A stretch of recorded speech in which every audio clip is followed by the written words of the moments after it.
Video में बेटा capacitor का आगे हम देखेंगे। जहाँ तक हमने आपको बताया था सीरीज एंड पैरेलल कॉम्बिनेशंस के आगे एनर्जी स्टोर्ड और फिर आगे बढ़ते जाएंगे। ठीक है, आप देखिए सबसे पहले हम देखेंगे इस वीडियो में energy stored in capacitor. Energy stored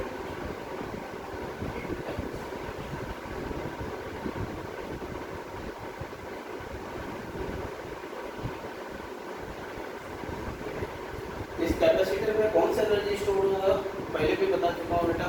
electric energy इसमें रहेगा, इलेक्ट्रिकल एनर्जी इलेक्ट्रिक फील्ड के फॉर्म में कन्फाइंड होगा दो प्लेट के बीच में।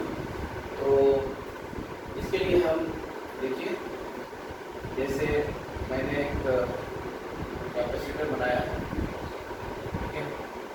मान लीजिए इसी समय इस कैपेसिटर का प्लेट पे क्यू चार्ज है, प्लस क्यू चार्ज है, और इधर क्या है बेटा माइनस क्यू चार्ज है।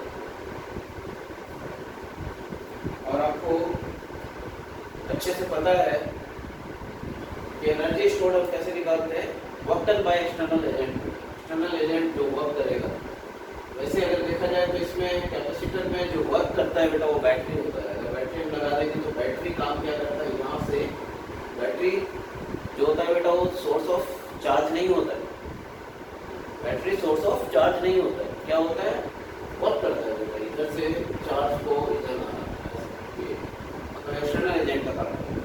ठीक है, तो पहले एक्सटर्नल एजेंट जैसे खुद ही देख लेते हैं बेटा कि अगर कोई डीक्यू चार्ज यहाँ से यहाँ तक लेके आता है, क्यू चार्ज पहले से इसके ऊपर, ठीक है, तो वर्क कितना होगा इसके ऊपर, वो एनर्जी स्टोर। मान लीजिए इसका पोटेंशियल क्यू है तो पोटेंशियल डिफरेंस इसके बीच में कितना हो जाएगा, ये potential difference V equal to, मान लीजिए ये अगर क्यू चार्ज है तो क्यू बाई सी बोलेंगे, कैपेसिटर का सी। तो वर्क डन क्या हो जाएगा, वर्क डन हो जाएगा चार्ज, जो चार्ज लेके आते हैं और जो पोटेंशियल डिफरेंस है, ठीक है। तो लिखेंगे चार्ज आपने डी लेके आया, पोटेंशियल डिफरेंस कितना V है, और इसको ऐसे लिख सकते हैं V डी।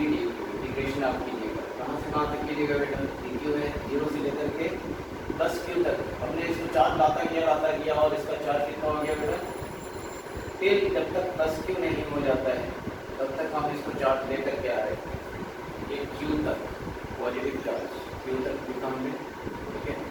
तो इक्वल टू V की जगह हम क्या लिखेंगे, देखिए V की जगह में क्यू बाई सी लिखेंगे, क्यू बाई सी, ठीक है, Q by C D Q, ऐसा लिखा। कहाँ से कहाँ तक, 0 से लेकर के क्यू तक। ये आपका एनर्जी स्टोर हो जाएगा, वर्क डन हो जाएगा, एनर्जी पोटेंशियल एनर्जी के रूप में स्टोर होती है।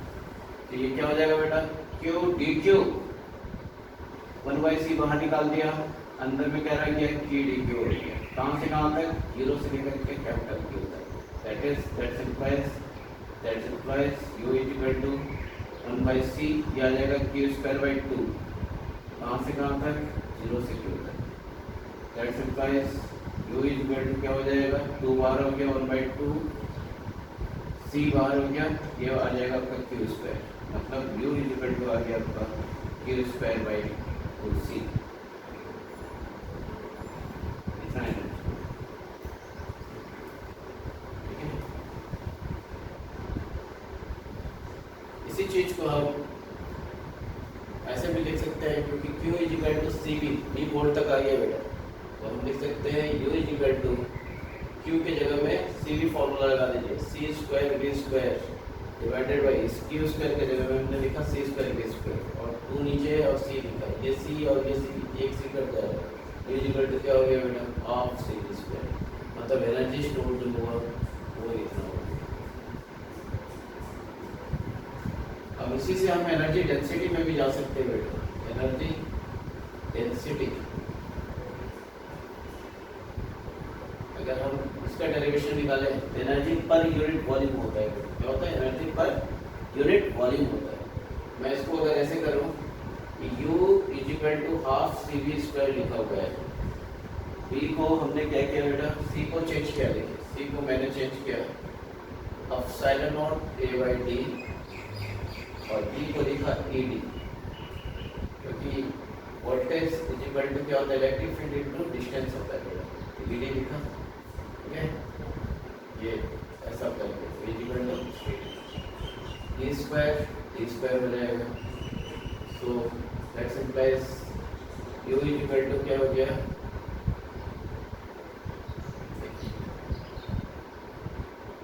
डी एक डी कट जाएगा, मतलब half epsilon naught E square और एडी वॉल्यूम हो जाएगा बेटा, दैट इज, ठीक है, एनर्जी डिवाइडेड बाय इस एडी को इधर ले आया, एडी इक्वल टू क्या हो गया, half epsilon naught E square, और ये क्या है, यही तो है, स्मॉल यू से डिनोट करते हैं, small you, energy density of epsilon naught E square.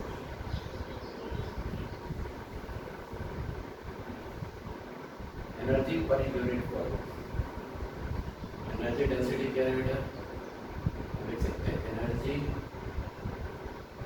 Per unit volume.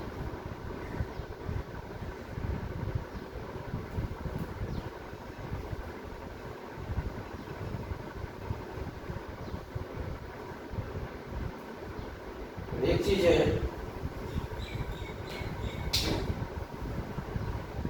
यहाँ देखना है, जो काम एक्सटर्नल एजेंट कर रहा है वो काम जो हमने बताया, यहाँ पे कोई एक्सटर्नल अगर एजेंट है बेटा तो कौन है, जो चार्ज को, मतलब इसके अंदर चार्ज प्रोवाइड कर रहा है, वो होता है बैटरी बेटा, but it is not a source of charge, remember this thing, it is not a source of charge, battery is not a source of charge. ये करता क्या है, बैटरी वर्कडन करता है, इधर से चार्ज को इधर ले आना है या इधर से चार्ज को इधर ले आना है, ये काम करता है। कितना करता है बैटरी काम बेटा, और कितना स्टोर हुआ, बैटरी काम कितना किया, जितना चार्ज इधर से गया इसके पोटेंशियल डिफरेंस उतना होगा, चार्ज कितना गया, पहले मान लिया 0 था इसके ऊपर, और बैटरी ने क्या किया है, इसके ऊपर चार्ज लाता है गया, चार्ज ऐसे ला रहा है बेटा, रखता जा रहा है, लाता जा रहा है, रखता जा रहा है, इस तरह का काम करता है बेटा, ठीक है। तो ऐसे करने में क्या होगा, इसके अंदर एक्चुअली बेसिकली इसके अंदर क्या होता है बेटा, रेजिस्टेंस भी होता है, इसकी वजह से क्या होता है, करंट शुरुआत में फ्लो होता है, करंट क्या होता है, शुरुआत में फ्लो होता है, ठीक है, बहुत थोड़े समय के लिए, और स्टेडी स्टेट पकड़ लेता है। स्टेडी स्टेट का मतलब होता है उस समय जब पूरा प्लस क्यू चार्ज आ गया बेटा, तो स्टेडी और चार्ज फ्लो नहीं होगा, जब तक चार्ज फ्लो हो रहा है तब तक हम बोलेंगे कि करंट फ्लो हो रहा है, जैसे स्टेडी स्टेट हुआ बेटा करंट नहीं होगा। तो आप इसको ऐसे देख सकते हैं, देखिए, ठीक है,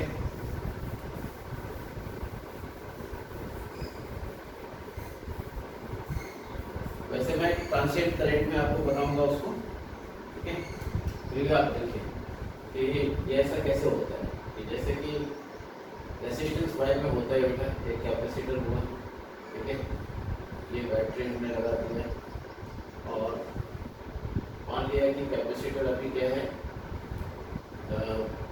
ये V वोल्ट है, ये वोल्ट है, मतलब ये 0 हो जाएगा, ये क्या हो जाएगा, V वोल्ट हो जाएगा, ये इधर V वोल्ट हो जाएगा बेटा, अगर ये 0 हो जाएगा तो ये भी 0 हो जाएगा, इसमें चार्ज कुछ भी नहीं है, चार्ज अगर कुछ भी नहीं है बेटा तो क्या हो जाएगा, इधर 0 हो जाएगा, क्योंकि इसमें वोल्ट कुछ नहीं है बेटा शुरुआत में। एट मान लीजिए t इक्वल टू 0 की बात कर रहा हूँ, एट t इक्वल टू 0 की अगर मैं बात करूँ, ठीक है, मैंने जस्ट हम कनेक्शन अभी किया, जैसे ही जस्ट कनेक्शन करेंगे तो चार्ज क्या होगा बेटा, बैटरी लाना शुरू करेगा, तो एट t इक्वल टू 0 कोई चार्ज नहीं इसके ऊपर, कोई चार्ज नहीं का मतलब अगर कोई चार्ज नहीं है इसके ऊपर बेटा, तो इसका मतलब C भी इक्वल टू 0, C तो 0 नहीं हो सकता, B 0 है, इसका मतलब ये B यहाँ पे क्या है, 0 है, समझ गए, 0 है, यहाँ पे B है, यहाँ पे 0 है, इसका मतलब कोई करंट जरूर फ्लो होगा, करंट फ्लो होने का मतलब क्या हुआ, इसका मतलब चार्ज यहाँ पे फ्लो हुआ, और ये चार्ज क्या होता जाता है बेटा, यहाँ पे स्टोर होता जाता है, ये चार्ज जो होता है बैटरी के द्वारा लाया हुआ है, चार्ज वर्तन किया हुआ है, ठीक है, और ये चार्ज यहाँ से यहाँ तक आया, कितना है, कैसे आया बेटा, तो V -0, वो करंट कितना हो जाएगा बेटा, V -0 बाई द रेजिस्टेंस, ऐसा आ जाएगा, मतलब स्टार्टिंग करंट क्या है बेटा, बहुत मतलब मैक्सिमम करंट है, मगर चार्ज क्या है, जीरो है। फिर धीरे धीरे क्या होगा बेटा, धीरे धीरे करंट जो होगा वो घटता जाएगा, करंट क्या होगा, घटता जाएगा, और चार्ज क्या होगा बेटा, बढ़ता जाएगा।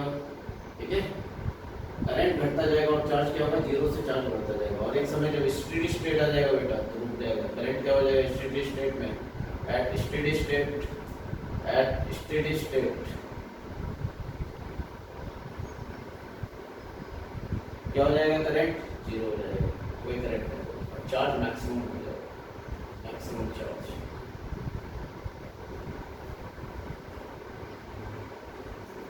ठीक है, इस तरह से इस पे चार्ज जो है बढ़ता जाता है, कैपेसिटर चार्ज होता जाता है। कैपेसिटर क्या होता है बेटा, चार्ज होता जाता है और स्टेडी स्टेट पर रहता है, और इसमें वर्क डन होता है। ठीक है, तो अब सवाल है कि बैटरी ने कितना काम किया। तो मान लीजिए CV हो गया, और हमने बताया कि चार्ज ये कैपेसिटर C है, तो इस पे चार्ज कितना आ गया, +CV -CV हो गया। और हमने अभी अभी आपको बताया कि एनर्जी स्टोर जो होता है वो हाफ CV² इसके अंदर है, हाफ CV², ये एनर्जी स्टोर है इसके अंदर है। मगर बैटरी ने कितना काम किया बेटा, बैटरी ने काम किया कितना, इसके अंदर से इसने कितना चार्ज इस V वोल्ट से पास किया, तो CV चार्ज पास किया, तो कितना हो जाएगा, वर्क डन बाय बैटरी हम क्या लिखेंगे, वर्क डन बाय बैटरी कितना हुआ, CV charge into V, CV² हुआ। ठीक है, अब सवाल है work done by battery CV² हुआ है, work done by battery CV² है, स्टोर हाफ CV² है, तो हाफ CV² कहाँ गया, यही हीट में चला गया, रेजिस्टेंस पे गया, वायर के अंदर रेजिस्टेंस होता है उसके उसमें चला गया। ठीक है, हीट में हाफ CV चला गया, हीट लॉस हो half CV²।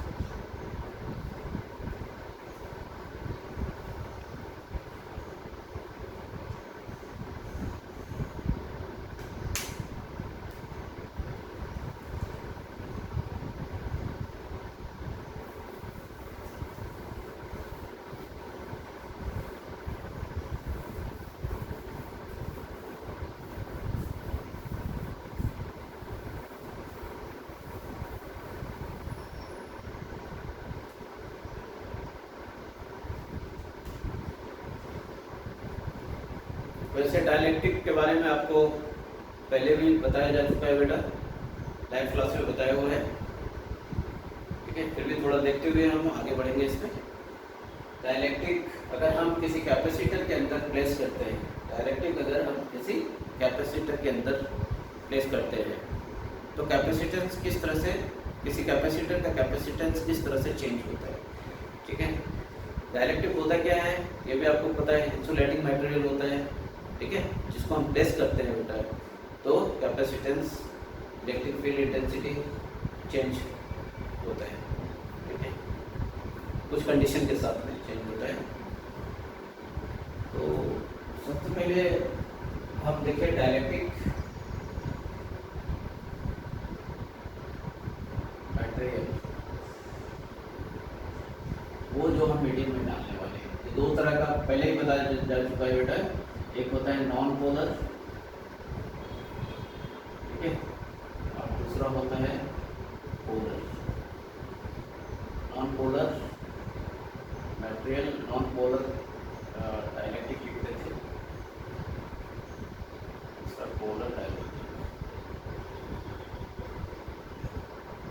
Basically non polar में हमने क्या देखा था, नॉन पोलर डायलेक्ट्रिक में क्या देखा था बेटा, उसके मॉलिक्यूल्स जो होते हैं नॉन पोलर के, उसके अंदर पॉजिटिव चार्ज का सेंटर और नेगेटिव चार्ज का सेंटर पहले बताया जा चुका है बेटा। पॉजिटिव चार्ज का सेंटर और नेगेटिव चार्ज का सेंटर क्या करता है, कोइंसाइड करता है। पॉजिटिव चार्ज का सेंटर एंड नेगेटिव चार्ज का सेंटर मतलब है कि ऐसे molecules in which those material of molecules in which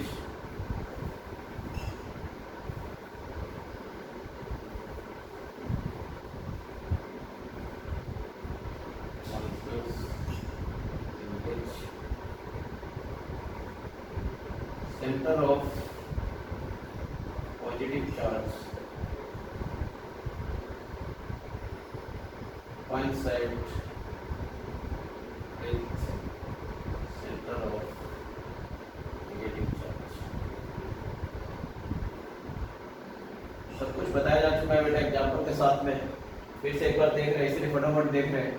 तो इसमें क्या क्या आता था एग्जाम्पल होता था बेटा नॉन पोलर में H2O2, ठीक है, इस तरह से होता था। एंड पोलर में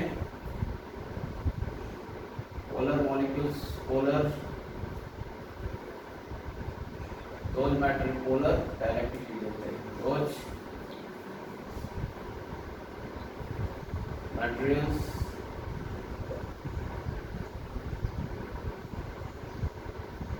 of molecules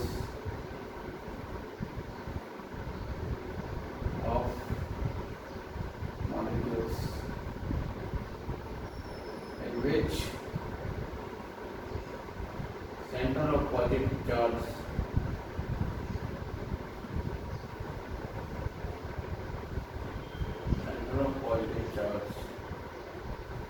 do not coincide with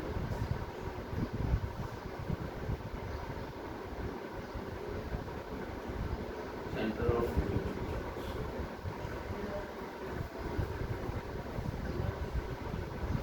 For example,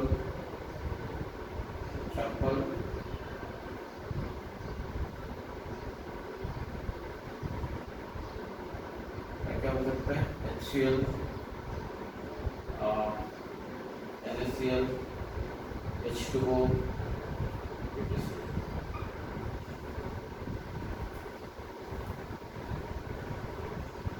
ये दोनों मटेरियल किस तरह का है बेटा?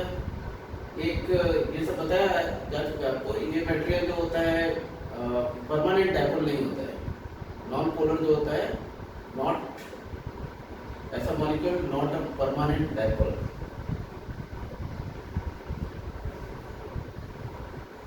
अगर इसमें क्या होता है परमानेंट डायपोल। परमानेंट डायपोल का मतलब होता है बेटा नेचर में आपको डायपोल के रूप में मिलेगा। जैसे H2O देखो डायपोल होता है, NaCl डायपोल होता है, ठीक है। ये सब पोलर डाइलेक्ट्रिक मीडियम है। तो ये दो तरह का मीडियम को अगर हम कैपेसिटर के अंदर रखेंगे तो उसका कैपेसिटेंस में क्या फर्क पड़ता है वही हम देखने वाले हैं, ठीक है। इसमें क्या होता है नॉन पोलर में और पोलर में, जब हम पोलर डाइलेक्ट्रिक को किसी इलेक्ट्रिक एक्सटर्नल इलेक्ट्रिक फील्ड, तो मान लीजिए ये कैपेसिटर ही है, इसके अंदर अगर हम रखेंगे तो ये एक्सटर्नल इलेक्ट्रिक फील्ड में आपने रखा, तो इसका जो पोलर वाला जो मटेरियल है बेटा, उसके जो मॉलिक्यूल्स है वो डायपोल है परमानेंट, वो क्या करेगा सारे नेगेटिव सब इधर उधर रैंडम, मतलब अगर ये नहीं होता बेटा तो ये रैंडम डिस्ट्रीब्यूशन होता है इसका, मतलब जैसे तैसे रहेगा। थर्मल एजिटेशन के कारण ऐसा है कुछ इस तरीके का है। थर्मल एजिटेशन के कारण कैसा है रैंडम है, ठीक है। Plus minus minus plus plus minus plus minus minus plus plus minus, random orientation without external electric field, external field electric field ऐसा। और इसमें तो डायपोल ही नहीं है बेटा, कोई मॉलिक्यूल जैसे तैसे है, कोई डायपोल का सवाल ही नहीं है, मतलब मॉलिक्यूल है सब बस, ठीक है। इसका सेंटर क्या कर रहा है बेटा कॉन्साइड कर रहा है, ऐसा है पॉजिटिव और नेगेटिव चार्ज, ठीक है। ये देखें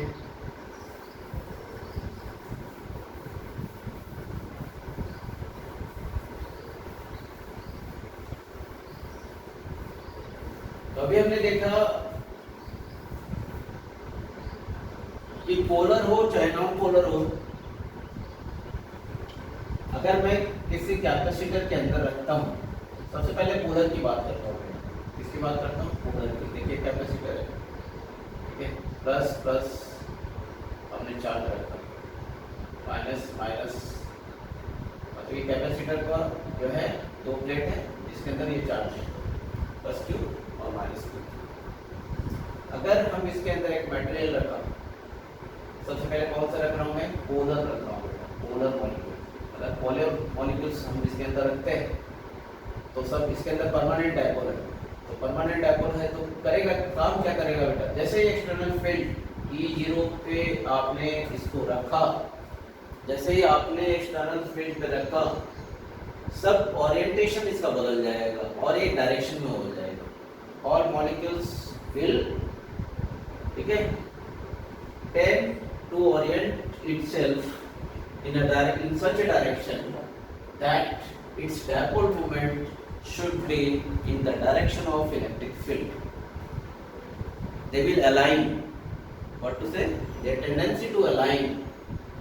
ठीक है, किस डायरेक्शन में बेटा, इसका डायपोल, सबका नेट, इसका जो डायपोल मूवमेंट होगा उसका, इसका जो डायपोल मूवमेंट होगा उसका डायरेक्शन होगा एक्सटर्नल इलेक्ट्रिक फील्ड का डायरेक्शन, इस तरह से। अगर ये नहीं होता फील्ड तो जैसे रैंडम में जैसे तैसा है, जैसा तैसा है बेटा, जैसा है ऐसा है, ठीक है। लेकिन जैसे ही आपने एक्सटर्नल फील्ड में रखा, सब क्या करेगा, सारा मॉलिक्यूल्स क्या करेगा बेटा, एक ऐसा स्टेप बना, सब इधर क्या हो जाएगा, माइनस प्लस सब आ जाएगा, इधर माइनस प्लस माइनस प्लस, इस तरीके का माइनस प्लस अटैक प्लस के तरफ है, माइनस अटैक करेगा, ऐसा माइनस प्लस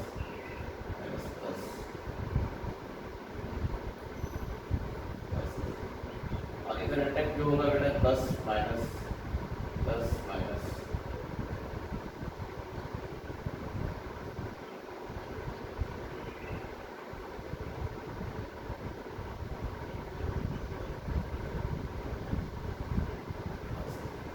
इसमें भी इस तरह से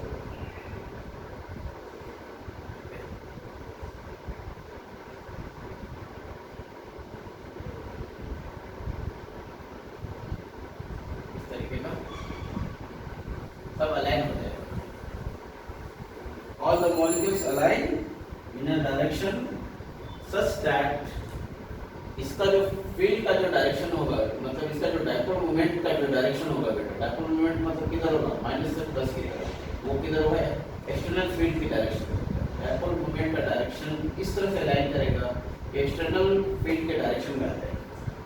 All the molecules will align itself in the direction of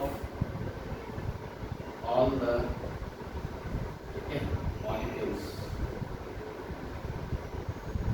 will align themselves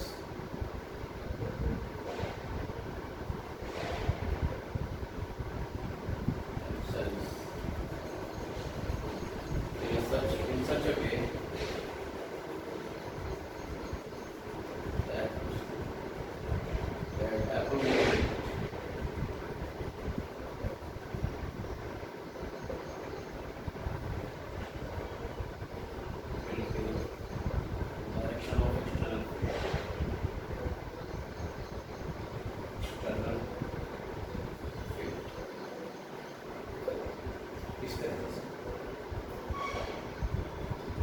और अगर नॉन पोलर हमने डाला तो ये हमने कौन सा डाला बेटा, पोलर या नॉन पोलर डाला, पोलर डाला। चलो अगर नॉन पोलर डाला तब क्या होगा, नॉन पोलर मटेरियल डालते ही देखिए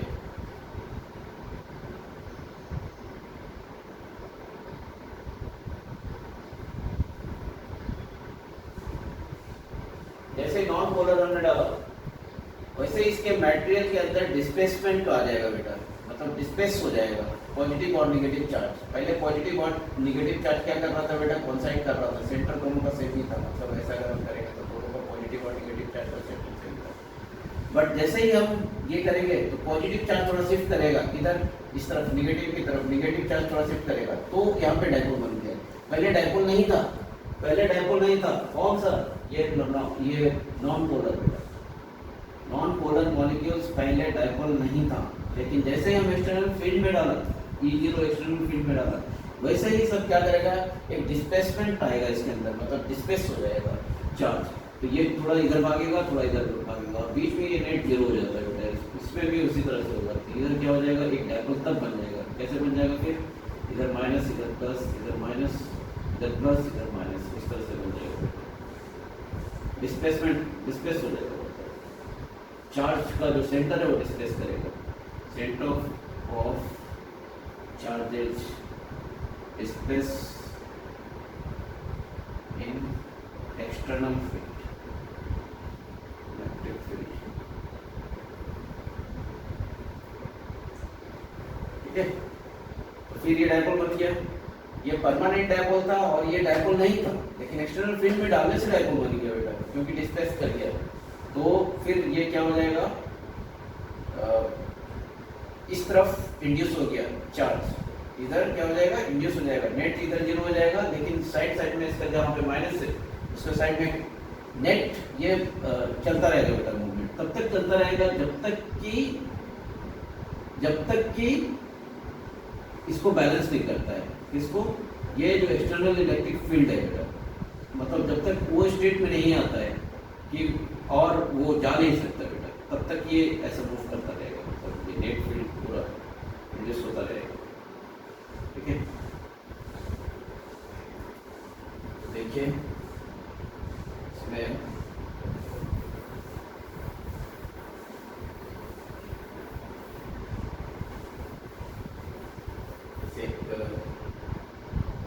चाहे पोलर हो चाहे नॉन पोलर हो, बात देखिए कि क्या करेगा, इंड्यूस करेगा चार्ज, पोलर में भी और नॉन पोलर में। बस दोनों में मैकेनिज्म थोड़ा सा अलग है, एक में ओरिएंटेशन ले रहा है, अलाइनमेंट हो रहा है, और दूसरा में क्या हो रहा है, चार्जेड डिस्प्लेस की वजह से डायपोल बन रहा है, और वो परमानेंट डायपोल।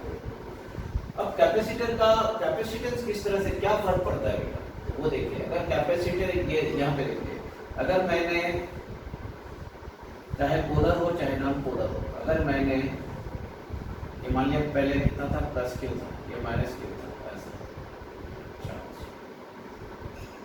ठीक है, और हमने क्या किया, डाइलेक्ट्रिक मटेरियल लगा इसके ऊपर।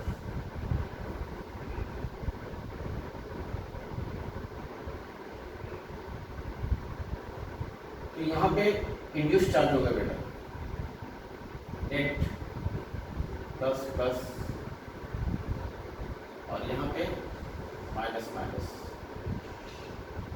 बाकी बीच में नेट 0 हो जाएगा, प्लस माइनस।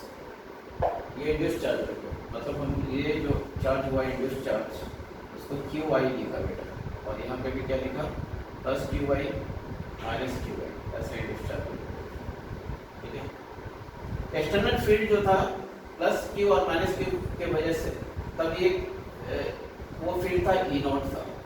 अब क्या हो जाएगा, इधर से भी एक फील्ड आएगा बेटा, क्योंकि ये इंड्यूस चार्ज की वजह से भी एक फील्ड आएगा, जिसका नाम हमने क्या दे दिया, ई दे दिया। ठीक है, क्या ई इंड्यूस फील्ड दो, ई डैश फील्ड, ऐसे ई डैश। तो नेट एक इलेक्ट्रिक फील्ड क्यों आएगा बेटा, ई नेट, ई मतलब ये डालने के बाद जो इलेक्ट्रिक फील्ड ई नेट जो आ रहा है, वो क्या आ रहा है, E0 माइनस EI, ऐसा है।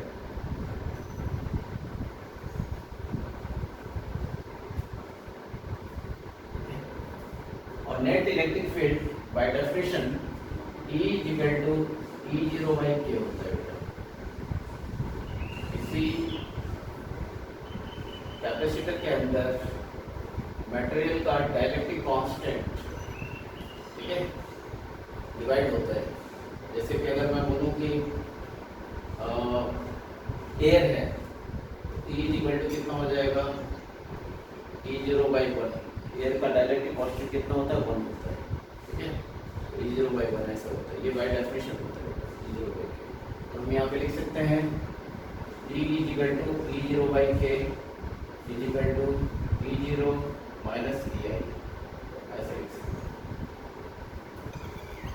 सो EI इक्वल टू क्या हो जाएगा, E0 minus E0 by K। ठीक है, और ये हम लिख सकते हैं सिग्मा करके भी लिख सकते हैं, सिग्मा इंड्यूस्ड, सिग्मा, ठीक है, induced by epsilon not, sigma by epsilon not होता है, इक्वल टू सिग्मा 0, ठीक है, बाई एप्सिलॉन नॉट, जो 1 माइनस 1 बाई 5, मैंने ई आई को sigma I by epsilon not लिखा, ई जीरो को sigma not by epsilon not लिखा। ये भी खत्म हो जाएगा। और सिग्मा क्या होता है, क्यू बाई ए होता है। तो Q induced by area equal to Q naught क्या क्यू नॉट लिख दो, Q naught by Q naught लिखा 1 माइनस 1 बाई के और ए आ गया, मतलब इंड्यूस्ड जो चार्ज होगा बेटा वो 1 माइनस 1 बाई के बराबर होगा इंड्यूस्ड चार्ज। तो किसी कैपेसिटर पे अगर हम डाइलेक्ट्रिक डालेंगे तो इंड्यूस्ड चार्ज जो होगा वो जो फ्री चार्ज है 1 माइनस 1 बाई के into Q not free charge into 1 minus 1 by के के बराबर है।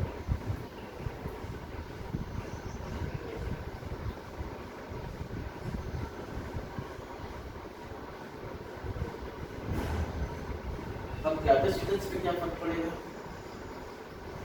ये तब जब हम कोई बैटरी नहीं लगा रहे बेटा, उस समय की हम बात कर रहे हैं, क्या फर्क पड़ेगा कैपेसिटेंस पे।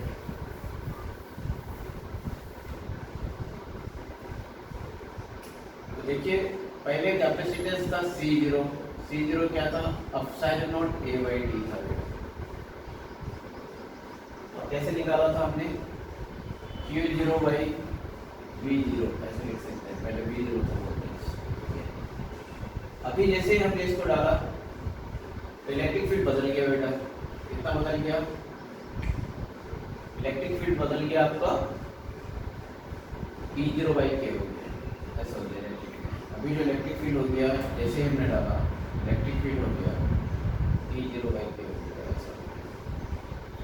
ठीक है, तब बैटरी से जुड़ा हुआ नहीं है बेटा, उस केस में बात करता है कैपेसिटर के अंदर हम डायरेक्ट स्लेट डालें, इलेक्ट्रिक फील्ड क्या हो गया, E0 बाई के हो गया। ठीक है, सो V क्या हो जाएगा फाइनली, अगर E0 बाई के हुआ E0 बाई के इंटू डी हो जाएगा, मतलब ये V0 बाई के हो जाएगा। तो अब कैपेसिटेंस क्या हो जाएगा, Q by V Q not. ठीक है, आप ऐसे भी कर सकते हो, Q नॉट बाई V बोलने से क्या लिखेंगे, V0 बाई के ऐसे लिखेंगे, Q नॉट V0 बाई के और Q not by V not क्या है आपका, epsilon not A by D, मतलब K epsilon not A by D है। अब कैपेसिटेंस बदल गया, K epsilon not A by D।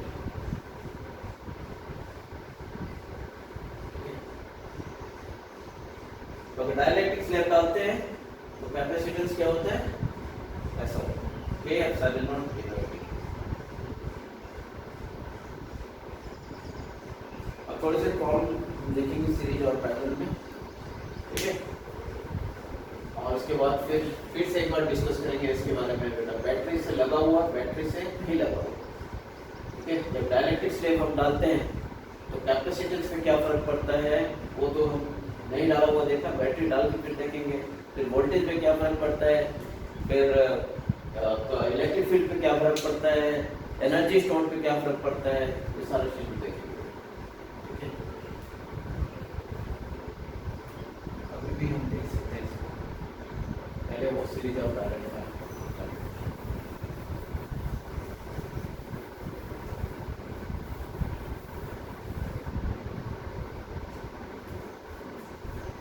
Series parallel connection में सीरीज पैरेलल कॉम्बिनेशन,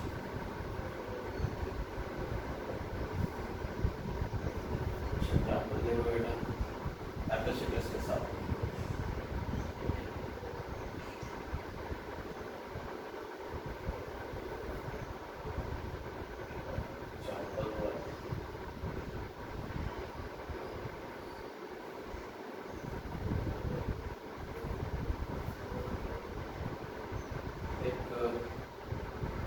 कैपेसिटर है 4 माइक्रोफैराड, एक कैपेसिटर है 2 माइक्रोफैराड। अगर इसके अंदर मटेरियल डाला हुआ है जिसका डाइलेक्ट्रिक कांस्टेंट है, ठीक है, वोल्ट दे दिया,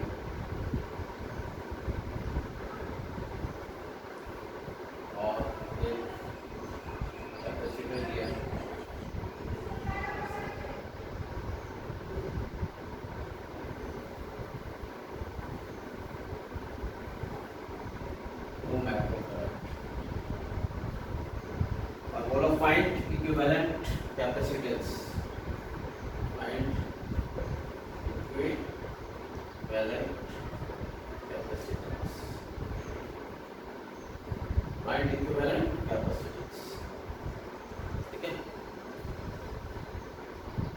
तो इक्विवेलेंट कैपेसिटेंस निकालने के लिए अब क्या करेंगे, ये दोनों सीरीज में है, मगर इसका कैपेसिटेंस कितना 4 है, इसका कितना है 4 नहीं है बेटा, 2 माइक्रोफैराड, और यहाँ पे डाला हुआ है डायरेक्ट्रिक, तो अब इसको बदल दिया। अब आप ऐसे लिखेंगे, ये तो 4 है, उधर ये कितना है, ये 4 2 या 8 है, क्योंकि के एप्सिलॉन जितना है बेटा उसका के टाइम्स होता है, तो ये 8 हो गया और नीचे क्या आ गया 2 हो गया, ऐसा हो गया 2 माइक्रोफैराड।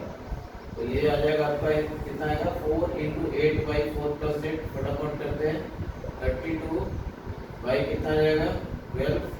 ठीक है, 8/3, ऊपर 8/3 आ गया और नीचे कितना है 2 है, तो फाइनल इक्विवेलेंट कैपेसिटेंस कितना आ जाएगा 8/3 + 2, मतलब ये ऊपर दोनों मिला करके बेटा कितना आ गया 8/3 आ गया, और नीचे कितना आ गया बेटा, नीचे 2 आ गया और दोनों को जोड़ दिया कितना आ जाएगा 14/3 माइक्रोफैराड।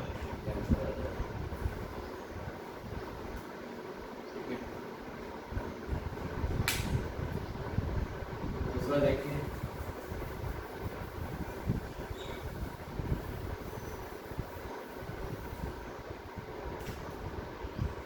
एग्जाम्पल 2,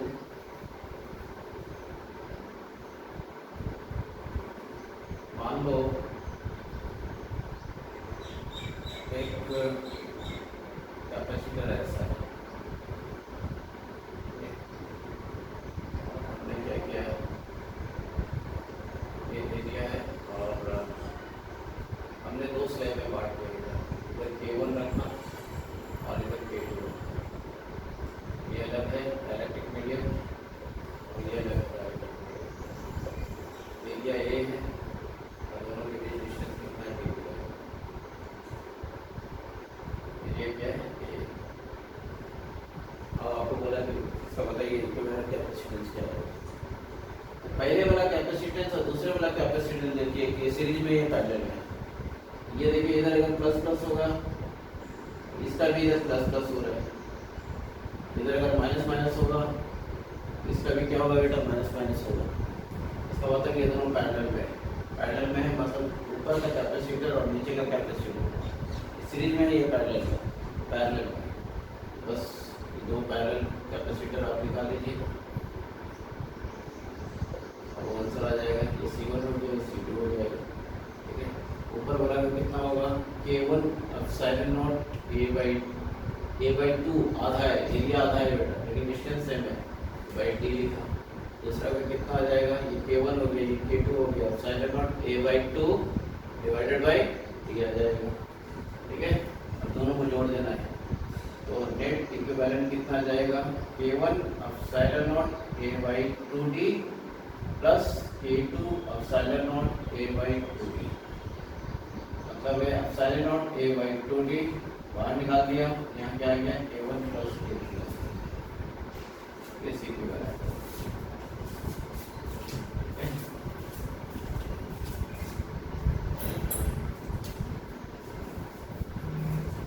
तीसरा एग्जाम्पल देखिए,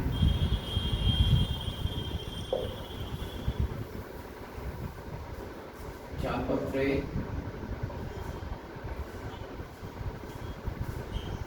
मान लो कि कुछ ऐसा मैंने दिया है,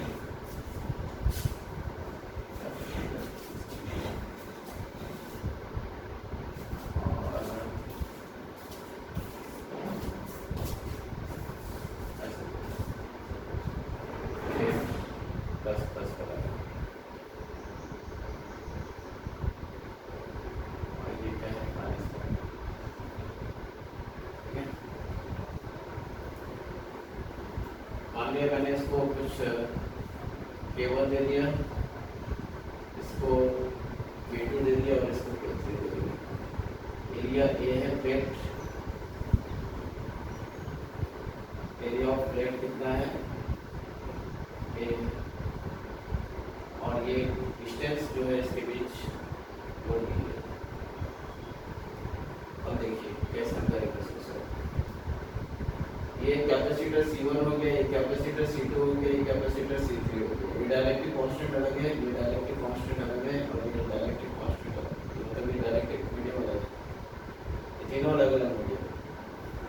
सबसे पहले देखेंगे बेटा ये जो C1 कैपेसिटर है ये दोनों किस में आ जाएगा, पैरेलल में आएगा कि सीरीज में आएगा, वो देखिए ये दोनों सीरीज में आ जाएगा, ये दोनों बेटा सीरीज में आ जाएगा, क्योंकि प्लस है बेटा तो इधर माइनस होगा, फिर इधर प्लस होगा, ऐसा इंडिस होकर के फील्ड ऐसे जा रहा है, ये फिर प्लस होगा माइनस होगा, पहले ये दो कैपेसिटर सीरीज में होंगे और दोनों सीरीज वाला कैपेसिटर इसके साथ किसमें है बेटा, पैरेलल।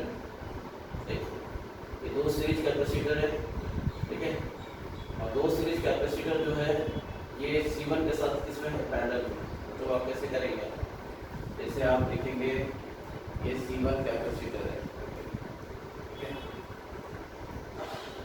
और C2 और C3 जो है बेटा वो इसमें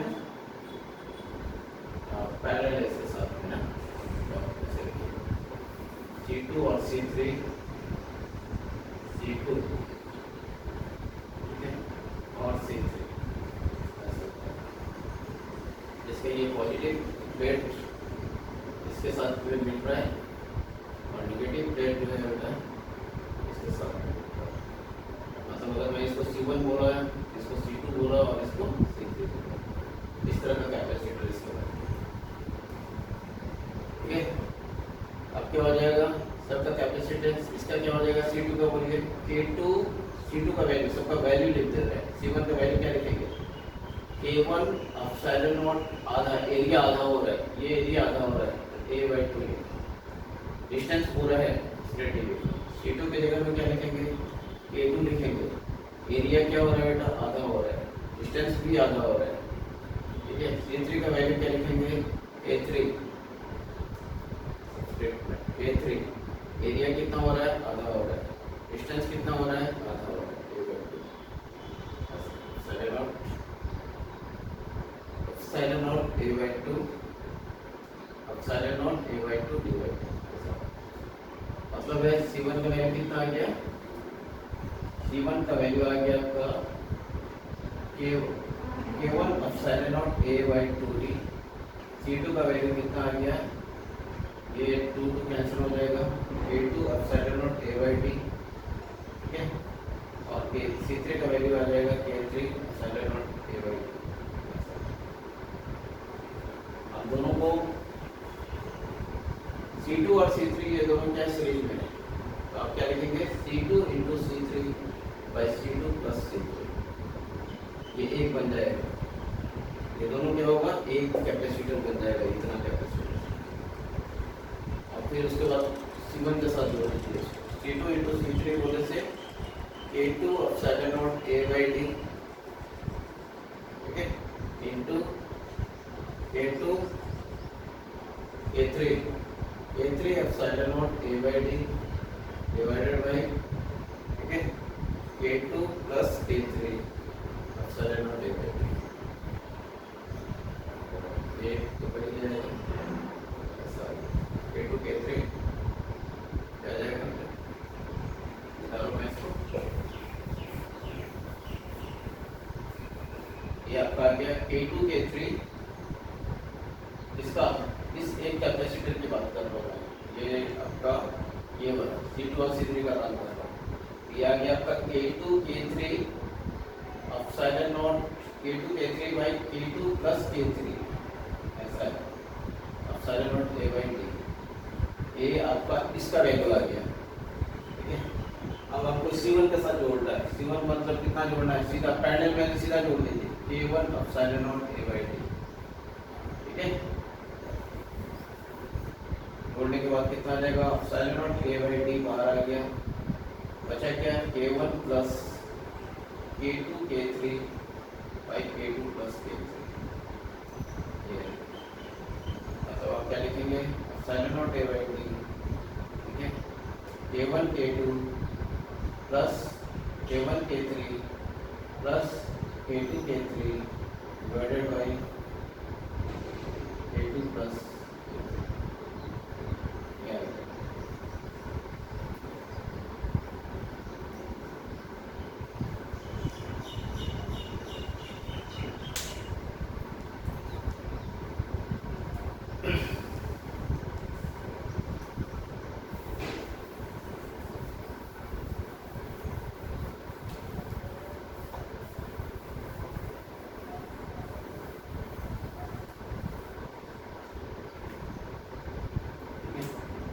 और भी देख सकते हैं आप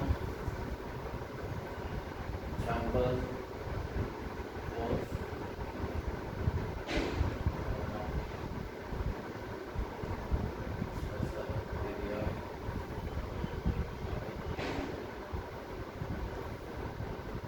प्लेट है बेटा, इस तरीके का आता है क्वेश्चन, ठीक है।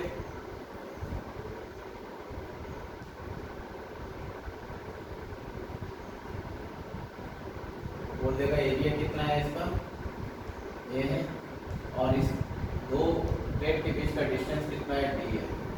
किसी भी दो प्लेट के बीच का डिस्टेंस कितना है, और मीडियम क्या है आपका,